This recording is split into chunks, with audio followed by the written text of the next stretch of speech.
Amarah Yaman kian memuncak setelah ditemukannya kuburan massal di Gaza. Mereka bertekad untuk semakin memperluas serangan angkatan laut mereka di Laut Merah.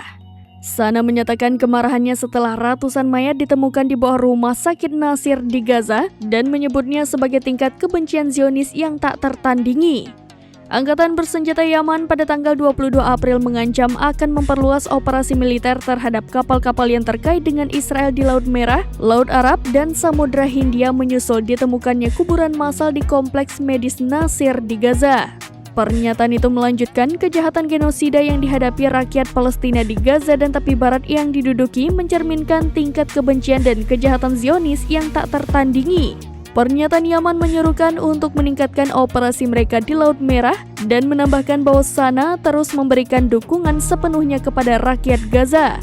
Pada Minggu, lebih dari 200 mayat ditemukan di dua kuburan massal yang terletak di kompleks medis Nasir Khan Younis. Kantor media pemerintah Gaza mengumumkan bahwa sekitar 700 korban diperkirakan akan ditemukan.